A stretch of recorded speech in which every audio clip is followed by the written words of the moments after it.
Hello guys, welcome to our channel. இன்றைக்கி என்ன video பார்க்க போகிறீங்க அப்படின்னா, மாங்காய் மோர் தான்.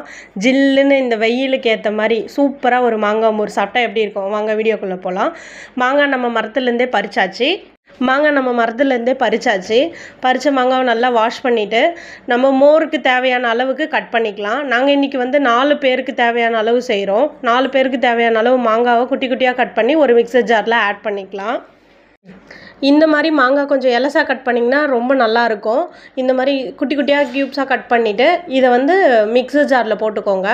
அப்புறம் ஒரு துண்டு இஞ்சி, ஒரு பச்சை மிளகா, கொஞ்சம் கொத்தமல்லி, கொஞ்சம் கருவேப்பிலை, இது எல்லாத்தையும் சேர்த்து நான் 4 பேர் சொன்னேன் இல்லையா, அதுக்கு தேவையான தயிரை நான் ஆட் பண்ணிக்கிறேன். 4 பேருக்கு தேவையான தயிர், கொஞ்சமாக உப்பு சேர்த்துட்டு நல்லா மிக்சரில் நல்லா பிளெண்ட் பண்ணிக்கலாம். தயிர் வீட்டில் ரெடி பண்ணதுனால நல்லா கெட்டியாக இருந்தது. நீங்களும் அந்த மாதிரி ட்ரை பண்ணுங்கள். நல்லா இந்த மாதிரி ஒரு 4-5 ஓட்டி எடுத்துட்டு நல்லா இந்த மாதிரி ஒரு பெரிய வடிகட்டியில் வடிகட்டிக்கோங்க. சூப்பர் ஃப்ளேவராக இருக்கும். இந்த மாதிரி கண்டிப்பாக உங்கள் வீட்டில் ஒரு நாள் ட்ரை பண்ணுங்கள். இந்த மாங்காய் மோர் இந்த வெயிலுக்கு குடிச்சிங்கன்னா ரொம்ப சூப்பராக இருக்கும். மோர் பிடிக்காதவங்க கூட இந்த மாதிரி மோர் அடித்து மாங்காய் மோர் கொடுத்தீங்கன்னா ரொம்ப நல்லா விரும்பி சாப்பிடுவாங்க. அவள்தான் கைஸ். நம்ம வீடியோ பிடிச்சிருந்துச்சுன்னா லைக் பண்ணி சப்ஸ்கிரைப் பண்ணிக்கோங்க. மேற்கொண்டு என்ன வீடியோ போடலாம் அப்படின்னு